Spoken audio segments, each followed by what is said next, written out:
All right. Hi, everybody. How's it going? Good. My name is Michael. I am the CEO of VIcarious PR. We primarily serve video game and tech companies, but I tend to do passion projects on the side.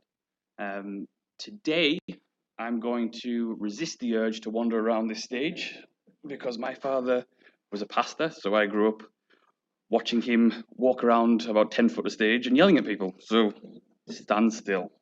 So today we're going to be doing PR 101 and answering two very simple questions. What is PR and why you need it as game developers or, whatever businesses you may have.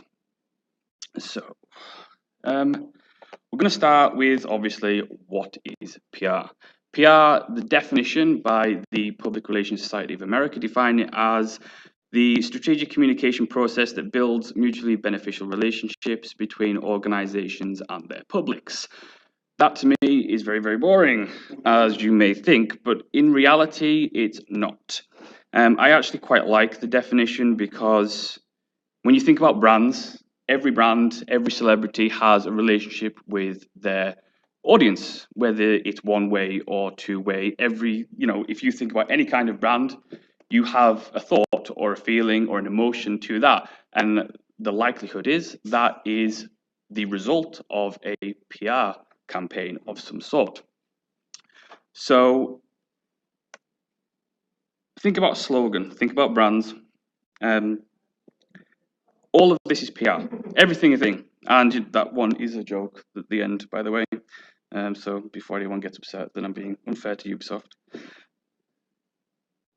It's important to realize the context of PR.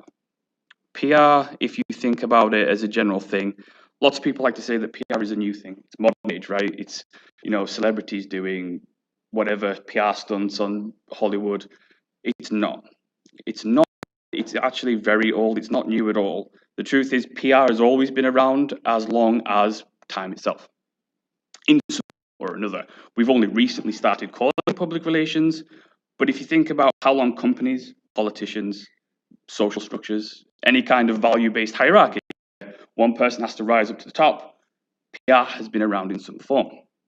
Now, when I was back in England, where I grew up, in school, I used to love history as a subject in school before I dropped out at 16 and worked the rest of my life. And I used to find it fascinating how people rose to power and what tactics and strategies they used to become popular, because I wasn't a popular. I was the one in the corner while everyone else was playing. I was sitting there reading some silly book about dragons. Harry Selfridge was, you may or may not have heard of him. He is an American, was an American, I should say. He was the creator of the British retail stone Selfridges. Now, back in 1909, he came over and decided, I want to be rich and successful. And the way to do this at the time was become a successful retail magnate. But the problem was he faced this very serious problem in the fact that British people, apart from being generally miserable and don't like spending money, it was pretty hard at the time because shopping, and retail shopping in particular, was viewed as a necessity. So you would go to the store, you buy your milk, you buy your eggs, and you go home, because what else is there to do? And what Harry Selfridge decided to do was change people's public perception about shopping to make him more money. So he realized that the more people spend time in his store, the more likely they were to spend more money. So what he had to do was, first he changed his store so that his store was a big mall, and he put things in like salons and places where women could get their nails done and places where men could drink. And so they would stay there all day. And what he found was, people spend more money the longer they spend around things that they can buy. And so what he did is employed a set of tactics and strategies, including journalists, including advertisements, including a wide range of, whining and dining politicians, to make sure that the public knew that you come to Selfridges not for shopping, you come for the experience. And it was a pretty radical notion at the time, but ultimately he was successful in changing the public's perception about shopping And now we have giant retail stores, we have malls, we have all these type of things where people go for the day because of him. So lots of people who aren't educated in marketing, people who are educated in marketing, think that marketing is like a tree, right? So the trunk is marketing as an overall branch, right? And then each branch has various disciplines. So PR is a discipline, publishing is a discipline, customer acquisition is the discipline. The truth is that's no longer the case anymore. The fact is that ultimately people disagree with me on this, but you know, what do they know? They do it like it's 1995 anyway. PR isn't just a standalone thing.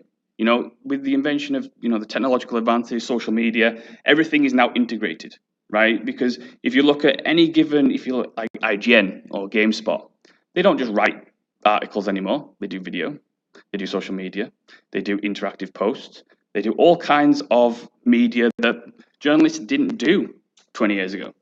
And so why are people trying to think about marketing like it's 20 years ago? It doesn't make any sense. You have to appeal to the audiences now. You have to appeal to the technology now. And so in reality, the tree doesn't exist, right? There are still marketing disciplines and there are still specialties and expertise, but ultimately things like PR, it's more like, it's not a tree, it's more like a rope where every thread is interweaved, because you do PR, you don't just do media relations, you do PR in social media. In any kind of public facing, generally any kind of marketing is an element of PR to it. And so start thinking of marketing more of an overarching idea rather than splitting it up. And I'll go into more in a second about why that's important to do. But it's important to realize that it isn't 1995 anymore. And we have to kind of do marketing like it's the 21st century, and like customers and consumers know what they're doing. They're intelligent. They're not going to be fooled anymore. And so you have to really step up your game in that kind of way. So what does PR really do? PR builds a brand. It supports other marketing efforts. So if you've got a game and you're going to sell that game and you're going to launch it in August, okay? If you do advertising and banner advertising on any given website, if you do a PR campaign at the same time, what's going to happen? At the front page of IGN, you're going to have an article from a journalist from a media relations PR effort that says this game is great. And then on top, at the very top of the screen, you're also going to have your banner advertisement. That is twice more effective than just having one or the other, because it stems from, it gets into the customer mind. It's about building content, right? Any kind of PR or marketing effort is about, it's about psychology. Ultimately, it's about making sure that people know who you are and think positively of you, right? Because without that, and you've got to build that emotion and build that thing. So they see the advert and they scroll down and they see that a journalist says, this game is 9 out of 10, it's fantastic, right? That is powerful, because then you're supporting every single part, and that ultimately will affect purchasing decisions.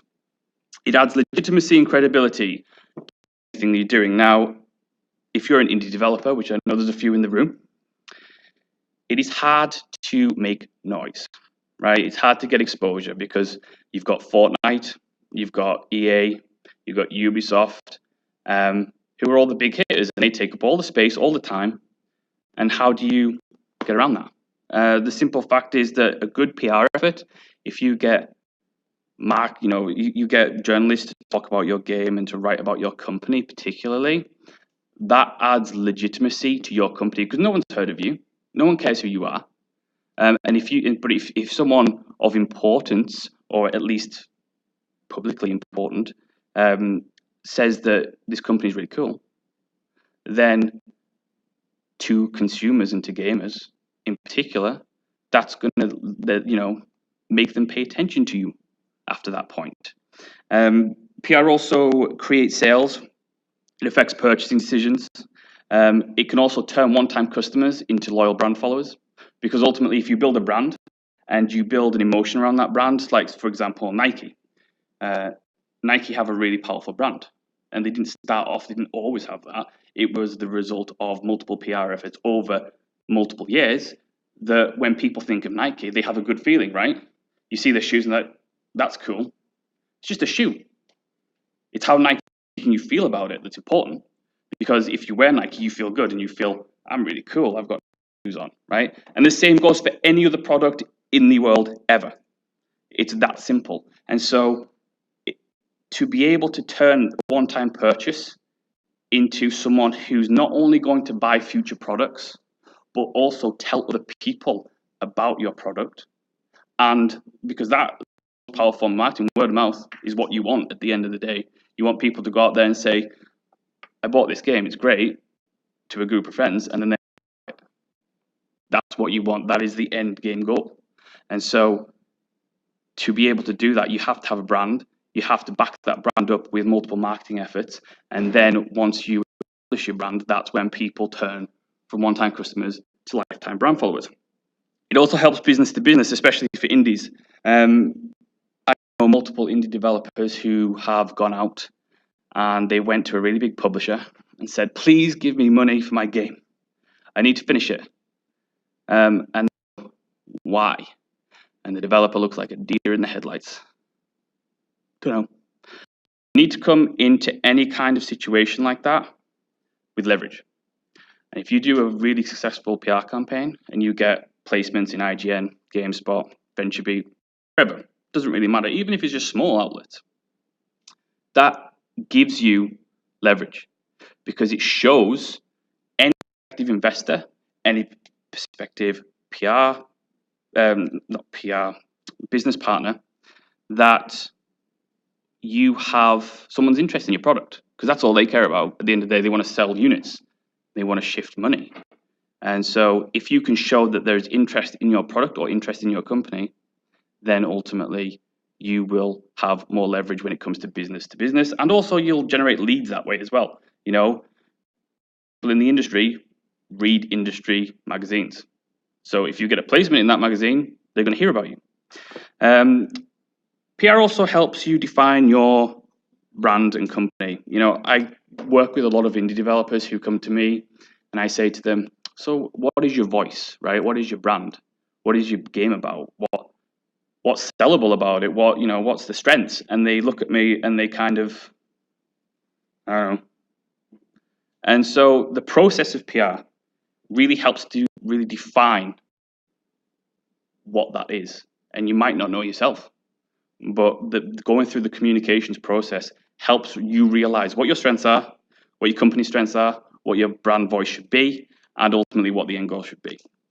And obviously PR helps inform and educate people about your company and product.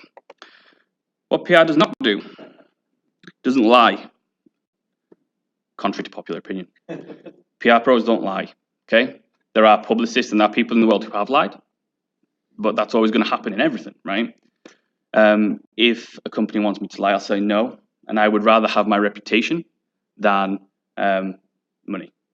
Because ultimately, reputation, especially in the games industry of late, is everything, right? I can't ruin my reputation. So if I lie to a journalist and they publish a lie, and then they get fired or they get a really bad reputation as well, that's ruined my connection and relationship. So I will never be able to contact them again. And if you think that any PR professional is going to do that for your product, you're sadly mistaken.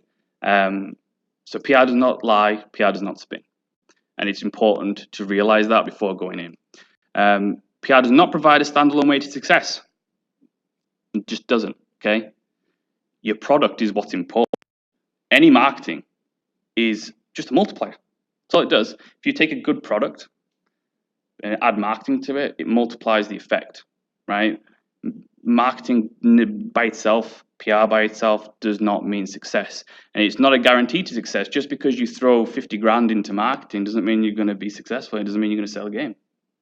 And that's the reality of it. It's art and science put together, right? But the problem is with art comes, and indeed science sometimes, it's going to be problematic and you're going to get, one company is really successful, Fortnite, for example.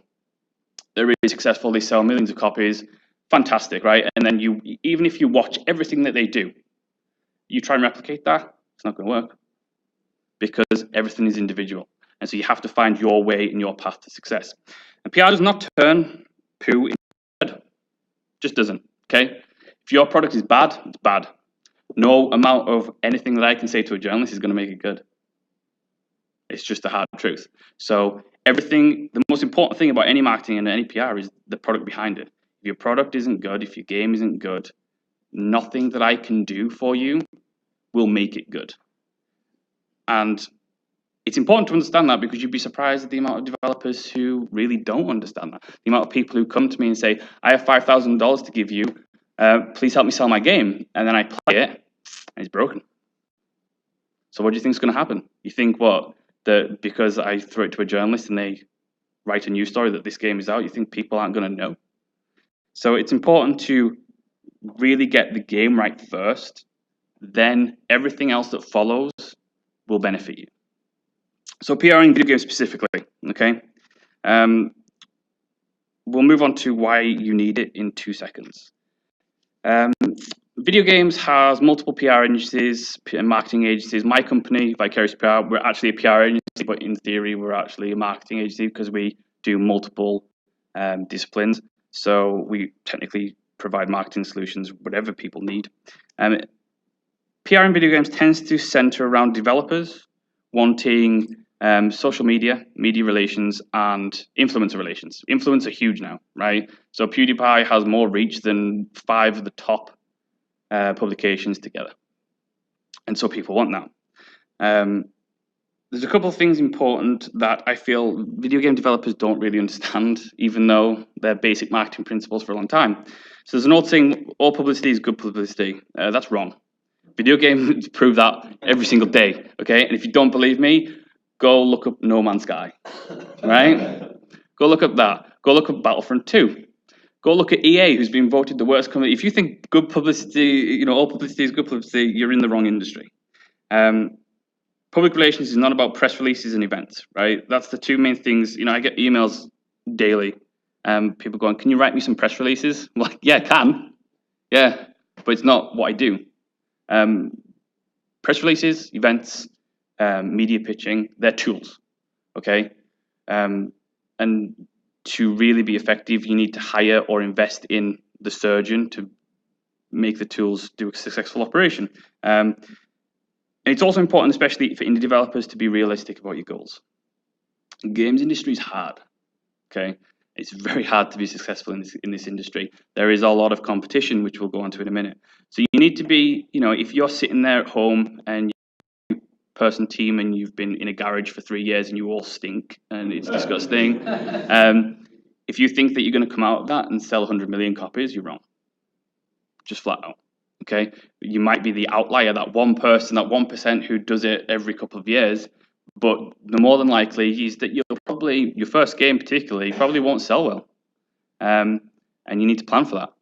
Okay? Because it's important to make sure that you're solvent and that you're realistic, because ultimately one thing I really do see a lot in the games industry is burnout, right? I see developers who spend their lives in a basement for 3 years solid, 60-hour, 70-hour weeks, and they come out in the games and they're absolutely ruined and distraught. So don't do that. Be realistic with your goals, and then once you have that realistic goal, think about what marketing effort you need to achieve that. Because one thing that I see more and more is developers not really understanding the state of the market. So let's move on to why you need it. Lots of reasons why you need PR, and there's smaller reasons and there are big reasons. But to really understand why you need PR and why you need marketing in general, you need to understand the state of the market, right? So in order to fully get the context, last year on Steam, there were over 7,672 video game releases. 1 year. That's more games than released in the entire decade between 2005 and 2015. So think about how crowded that marketplace is right now, okay? That's averaging 20 games a day release. And that's not including, by the way, that's just Steam. That's not including consoles and mobile. So if you're making a game that's multi-platform, you're in for some serious competition, right? And you have to understand that going in. This isn't 2005 anymore, where you could get on Steam and that meant you were pretty much guaranteed front page. And it meant something now. It doesn't mean anything now. Indie itself, if you're an indie developer, indie doesn't really mean anything anymore either. From what it used to mean. PC and mobile are the most popular platforms to develop on. However, PC is not the most popular to buy on. Okay, really easy to make. I mean, out of all of them, aside from mobile, PC is probably the easiest to develop for. Okay, but it's not the most popular. Player interest, as of late, is declining in VR and is at an all-time low for things like crowdfunding and early access. So if you're all excited about going into early access because you think, oh, it might give me a little financial boost, I wouldn't be all too excited about it, because the likelihood is that in some cases it might ruin your game's launch because you only get one, and after that launch is gone, it's gone. And there are ways to climb and claw your way back up, but ultimately you need to be very careful when using things like crowdfunding and early access because it's a one-way street and it really can damage you and your reputation if you're not ready for it. State of the media is also important because, PR is media relations and, mostly, let's be honest, developers want attention. That's what they want. And you want attention by getting placements in media. Right now in America, there are 5 PR pros for every 1 journalist. That's doubled in a decade. And it's important to understand why, and the reason is because traditional media revenue streams are dying flat out. Advertising is way down. Cheap advertising is way up. Making money. And if you think about, the 90s, for those of you who remember the 90s, think of how many games journalism sites that you read that are no longer around. Okay? There's a lot of them. And you have to understand why. So you have to also understand the mindset of the journalist as well. So the journalist is thinking, where's my next paycheck coming from? How can I make this article? How is it going to be popular? Because that's what matters, because clicks matter. So it's important to understand that there's a lot of competition out there right now. So if there's 5 PR professionals, and this is just PR professionals, for every 1 journalist, how many think indie developers doing DIY PR there is, right? Because, for example, I think last month, PC Games N received something like 8,000 press releases in a month. Like, it's getting crazy, right? And the reason I'm telling you is not to frighten you off, and not to say, oh, I never want to be an indie developer, sounds awful. But it's important to understand the marketplace and the workplace that you're going into. Influencers continue to rise as traditional media starts to, I wouldn't say die off, but stagnate somewhat. More and more YouTubers, more and more Twitch streamers, it's important for them because ultimately they are a really good way of directly affecting purchasing decisions. So a lot of people, watch PewDiePie, will go out and buy the game that he just played. So journalists continue to get spam. They continue to get bad pitches. They continue to get incorrect hooks. They continue to get poor press releases. And this is from both indie developers doing DIY PR and some PR pros, let's be honest.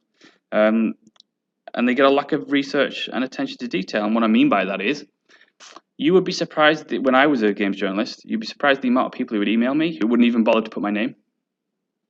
You'd be surprised at the amount of people who would email me and would get either my publication wrong or they would get my newsbeat wrong. So they would go, hey, Michael, we'd really like you to check out this iOS game. I don't cover PC only. So why are you sending me the email?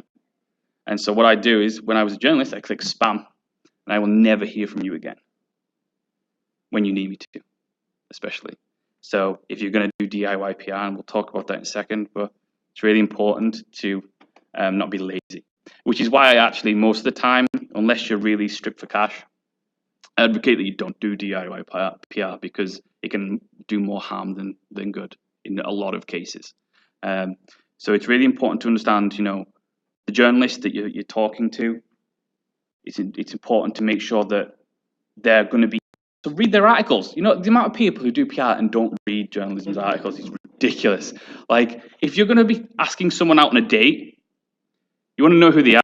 So why don't you do that with journalists? because it's important to do it, right? So, make sure that you research, pay attention to detail. Good grammar helps. Don't be sending press releases with a bunch of spelling mistakes, because ain't no one interested in that. Two common errors I see from games developers, and they're pretty brutal, is one, I don't understand what PR and marketing is, so I just won't do it, or I'll do it poorly. Two, I don't know how to put a value, or I don't value PR and marketing, so I won't budget for it, because after all, it's just sending emails, right? So the amount of developers that I get on a daily basis who say to me, "Oh, we'd really love to start a marketing PR effort," and I say, "Okay, great. When does your game launch?" And they'll go, 4 weeks from now. I can't help you. It's too late. You should have started 6 months ago. And not in all cases, but in a lot of cases, And they'll say to me, "How much do you charge for PR?" And I say, "Well, it depends on what you want and what your budget is." And they'll say, "Oh, well, we budgeted $2,000.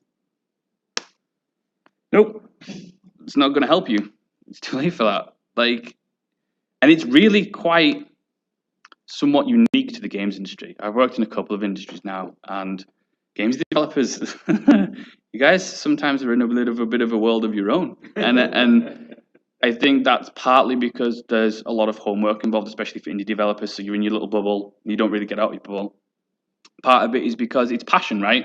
It's your passion project, and so what you'll do is you'll put all of your emotion and all of your energy and all of your money into making it. So you spend $500,000 making this thing, but no money to sell it, which kind of seems like bad business sense to me. Does anyone else agree? It's crazy the amount that I see that. And it's worrying because go up to Nike, go up to Mattel, the toy maker, go up to Disney, right? They've got a film coming out. Disney's got a new Pixar film coming out, let's say. And they've got a new animation film out. And you go up to their executives and tell them, "I don't value PR and marketing, so we just won't do it." Go tell, they'll laugh you out of the building. Because companies in other industries, particularly in movies, other entertainment industries, and especially physical toys and physical products, they understand the value of PR and marketing, right? Because ultimately, how are you supposed to sell something? No one knows about it. And yes, games developers seem to think that, "Oh, well, I'll just put it on Steam and everyone will know." No, they won't. Most people on Steam, most users on Steam, will look at the front page and that's it, right? So if you're not in the front page, who's going to know about you? Nobody. Period. I want to emphasize it because there seems to be a lot of people who don't get that. And it's important to really understand that, marketing is important, PR is important, and it's probably as important as making a good game. But of course, you need to make that good game. So make sure, if you're starting a project, budget for marketing, okay? Because if you don't, then don't make the game. No one's going to see it anyway. So, make sure you do that. So there's no great mystery to marketing. It's very much actually marketing. I like to equate with games development. Because games development is science meets art, right? So games developers, a lot of them that I meet, and that's not for everybody, but generally speaking, they're you guys think very differently to someone like me who's in marketing, right? So you think very binary, and you think, okay, this problem, I do this, this, and this to fix it, okay? But you sometimes look at marketing like it's some kind of weird abstract concept. It's actually quite scientific. And all it is science meets art. So you know the mathematics, you know the psychology, and then you literally just put them together. And so, it's not ridiculously difficult. You can do it yourself. You can test it yourself, because part of marketing is scientific method, right? So let's take social media, for example. You can just test social media really easily. Say you had 100 followers, right? So do 10 posts over 10 days, right? And each post is different for some reason, like you're doing a screenshot, or you're doing a video, or you're trying to be funny or whatever, and see which gets the best response, right? And so okay, so my followers really like this one. Why do they like this one? Oh, because I had a different tone. I did visual. And that's all a lot of marketing is. It's just about testing the waters, doing different things, and then seeing which one works. And then once you find that thing that works, you push forward and you drive it through. So it's really important to, before even, so for example, if you're a games developer and you're going to come to me 6 months before launch and you want me to do your PR, that's great, okay? But you should also be starting yours way before. So you should be blogging every day. Not every day, but at least documenting what you're doing every day so you can write a regular blog. You should be tweeting out on social media pretty much on a regular basis, tweeting out what you're doing. Oh, look, I'm working on the game, right? So there's a couple of pieces of advice that I always like to give. Budget for success, but plan for failure, okay? Budget for success means, pay your PR pros, pay your marketing, put some money aside for, banner advertisements. Because one thing I really wanted to say is that developers are very unusual in the fact that they never seem to want to give money to advertising, especially when it's on video game sites. And those people are the people you want to write about your game, but you don't want to pay, you don't want to help them, right? Because the marketing department for video game websites is separate. So you're not paying for coverage, but it's nice to, support the industry as a general rule. But also plan for failure. So you spent $50,000 in marketing and it didn't work, all right? It happens. And it's important that you plan for that because you need a way for your company to survive and you need to survive and your family. Seek advice. The amount of people who go through and don't seek, me, right? I'm not going to charge you for a chat. You know what I mean? If you're wondering, okay, I don't know what my hook for my game is, I don't really know what to do, I don't really know how marketing works. All right, well, you can Skype me and we'll sit down and I will give you the time. Or pretty much any other PR veteran in video games really likes to help out indies. They really do. They want to give back.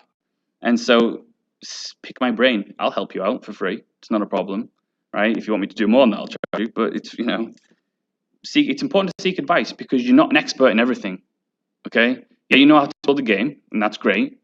Doesn't make you the world's greatest expert in everything else. So educate yourself, certainly, but invest in expertise. Don't start late. 1 month before launch is too late. Don't do it. Document development, like I've said. Look objectively at your game and understand what a cynical consumer would think, right? This is a really important thing to do because developers don't do this enough. Because you're in your bubble and you think that life is wonderful and I'm having a great time developing, but really stand back for a second and think, if I was looking at this game on Steam, on Xbox, whatever it is, would I buy it? Is it fun? And you need to objectively look at the things you're doing because development is passion driven, certainly, but that's also clouds your business sense sometimes. So if you've got too much emotion in something, that can often lead you to make really poor choices that will bite you later on. And it's really important to make sure that you regularly check the progress of your development and the progress of your game to make sure that you are not going down a path that when you release, people are going to go, oh, why did you do that? That's stupid. That's a terrible mechanic that you put in there, right? Take objective looks at your projects on a regular interval. And like I said before, test the waters on social media. It's really important to do that. And practice your elevator pitch. If you don't know what an elevator pitch is, me and you are in an elevator and I ask you what your game's about, you need to tell me within a sentence or two before those doors open, right? If you don't have an elevator pitch, then what? You don't have anything. It just if the developers, when I ask, what is your elevator pitch? The developers I ask and they don't know, means that you don't know what's good about your game. Flat out. An elevator pitch should basically be 2 sentences long. It should explain to me what your game is and why I should care. Right? Because that's what marketing is. It's about telling people why they should care about you. And so if you don't have an elevator pitch, go home and practice it. And it might take a while. But it's important to have that because then when you have meetings with PR professionals, with marketing, with journalists, with anyone else in the industry that isn't you, they're going to ask you that question. So what's your game? Right? And they don't want to, well, it's, we put and then we don't want that. Short, concise, put it together. And the last thing I will say, as a little piece of advice from the marketing world, unique is good. Okay, making unique games is good. If you can't do unique, do good. Okay, because the amount of people who go, well, I'm going to make a battle royale game today because it's popular now, but you make it poorly, it's not going. No one cares. Okay, just because there is a trend within games development doesn't mean that you should do it. And if you are going to do it, you need to do it exceptionally well and of high production value. Otherwise, no one will care. So make sure you do that. But ultimately, marketing and PR is about, one, selling things, but two, getting attention. And it's about the process involved that, makes you a better developer, makes a better company, defines who you are, defines who your company voice is, helps the product get exposure, and ultimately do all the positive things that you want. When you think, when you're developing a game and you think about where you want to be in 5 years, right, and where you want your company to be, all of that is a product of hard work and also PR and marketing. So take it seriously. So that's pretty much all I have for you. I tried to go through it as quickly as possible so you could get all your questions in. Feel free to ask anything you want. PR, marketing, games development advice, what it's like in my world, whatever you want. Please come to the mic if you do have a question, and I will be around for a while, so feel free to grab me at any time. Okay?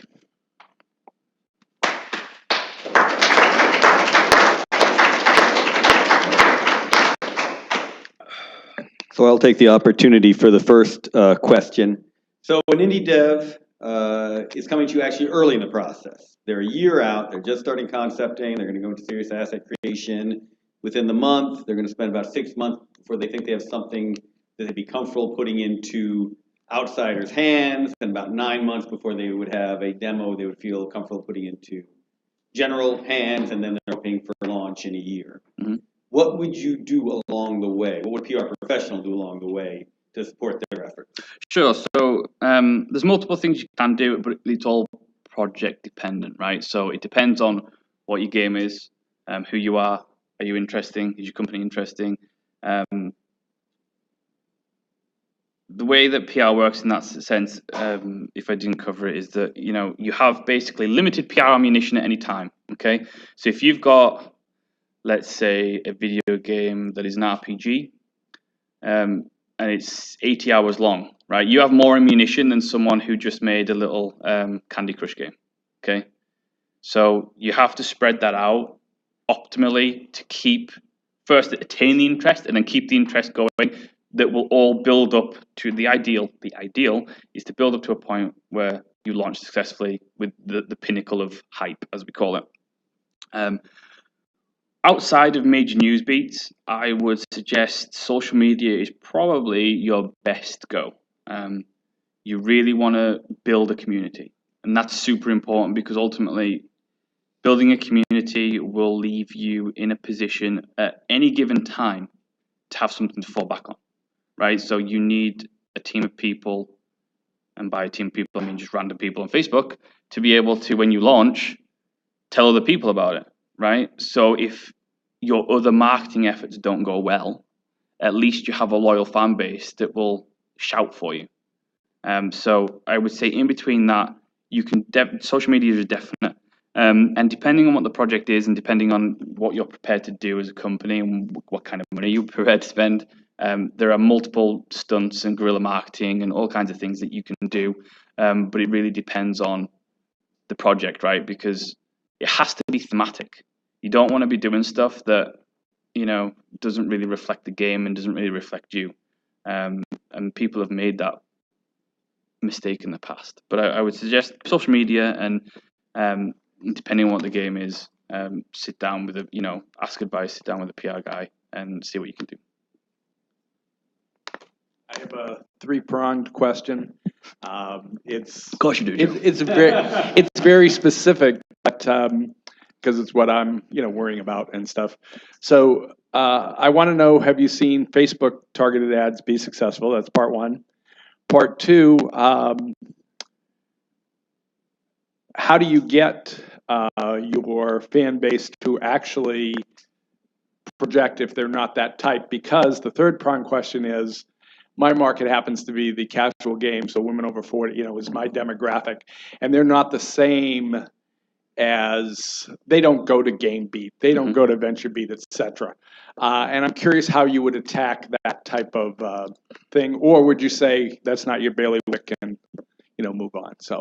So first, Facebook advertising, yes, I've seen success in it. Again, it's about the scientific method, right? Doing multiple campaigns, short ones that really give you a set of results that you can then lay out and put forward and say, okay, that one there works better than all of the others, so we'll push for that one. It's not perfect, but it's important for any kind of traditional advertising in the sense like Facebook, Twitter ads, anything like that. Before you even go in there, you've got to have two things that's really good. You have to understand who your audience is or who your potential audience is. And by the way, many developers don't actually get that right. A lot of people think, oh, well, it's men between 18 and 35. It's probably not. You think it is, but it's probably not.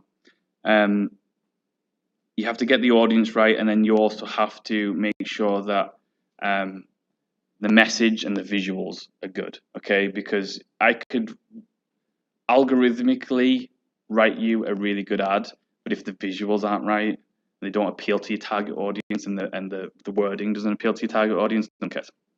So it's important to get those two right, and then after that, you can go through the process of the scientific method and finding out which really works.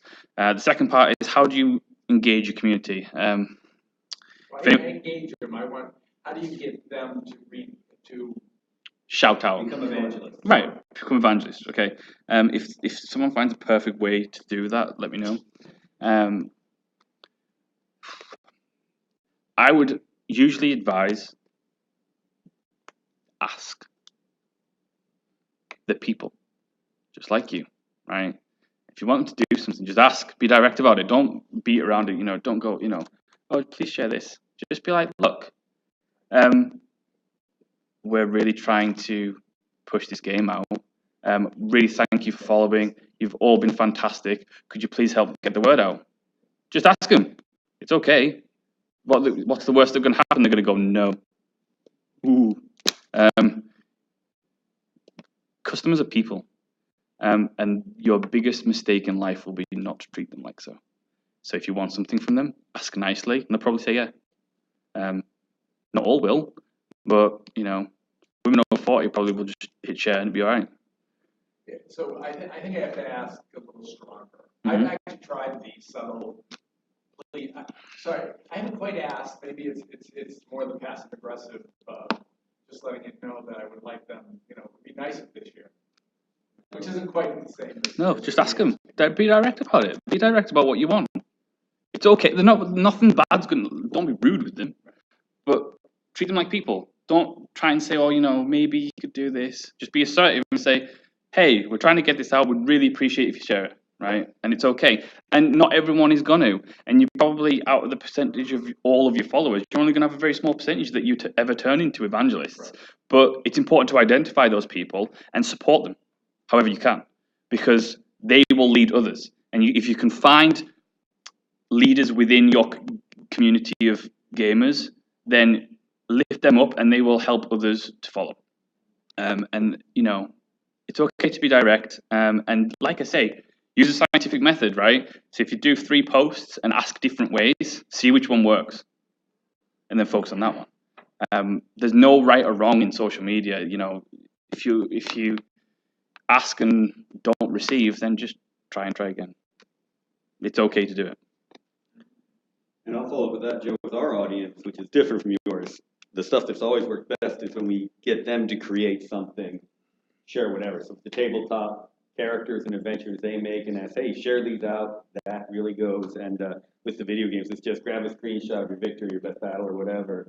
And as soon as you ask them to share something they've done, I don't know what they can do with that clutter, but give me options. So wow, yeah. Have you done that? Or pictures that they want. The game is fun. They own them. You'll never pay for assets again.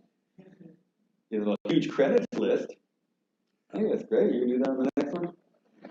Well, it's not quite as simple as the object, but I've done, a few of them have given me special objects, like really weird Christmas soul.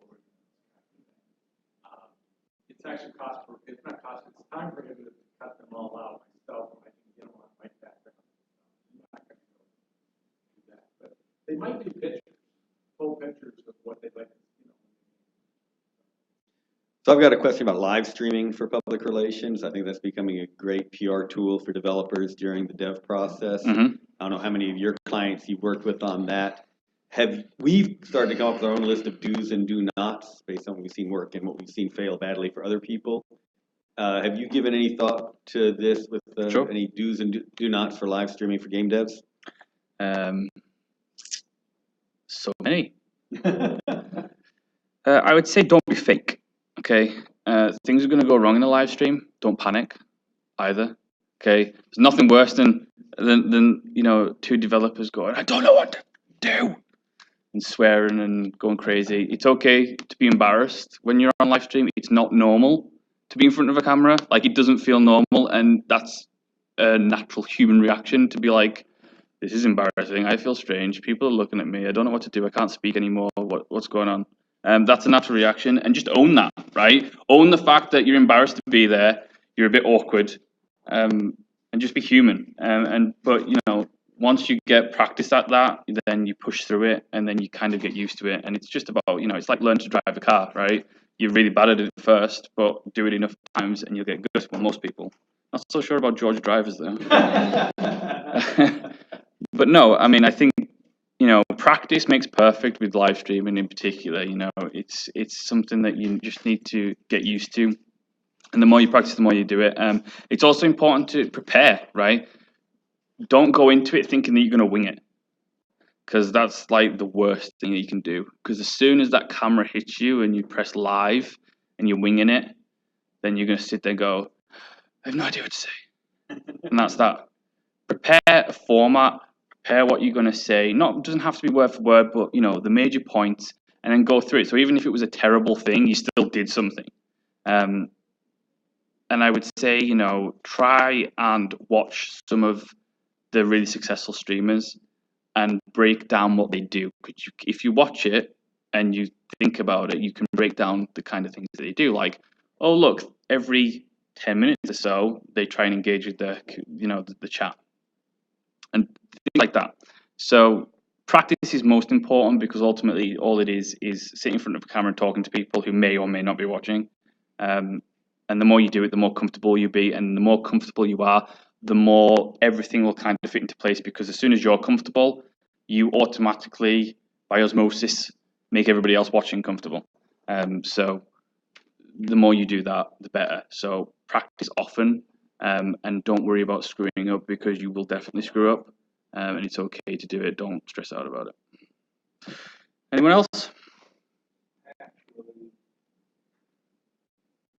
So I've been thinking of how to ask this question for a bit now, Mhm. and you actually seem like someone who might have strong opinions on something like this, because you did bring up companies like EA and Mhm. stuff like that.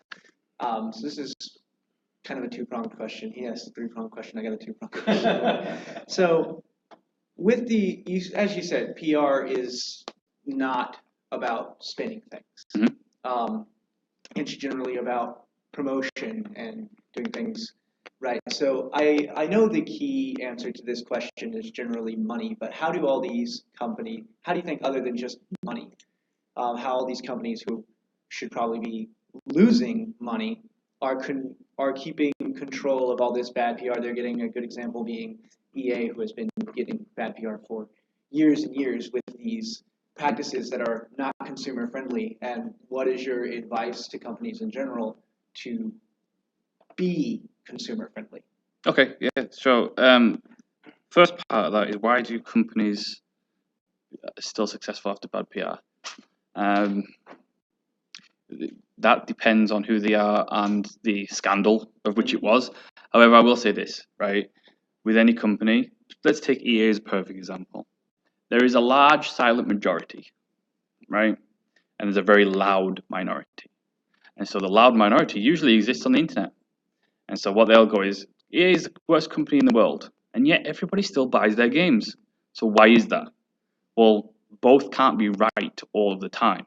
So you have to assume, based on their sales and based on their quarterly reports, which I read, which is very boring, based on their sales, there is a large silent majority of gamers out there who like EA, like their products, and still buy their products on a regular basis. So you're never going to please everybody, especially when you're a large corporation. And that's not to say that everything they do is okay, because it's not. And you need the loud minority to be able to say, to bring attention to everybody else that something's wrong. But that doesn't mean the minority is always correct either. If I can interject with one particular thing.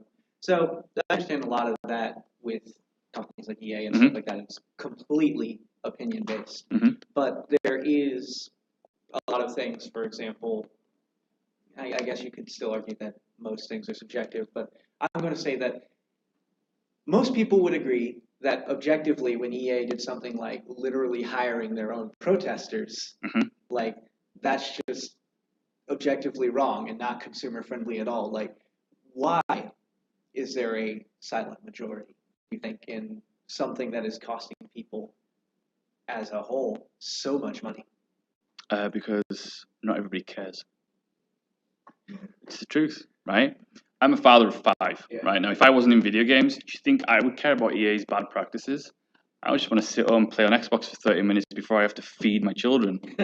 I don't care, right? Like, it's just that simple. You're expecting everybody in the games industry, or the problem is some people equate people in the games industry with gamers. They're not the same thing, right?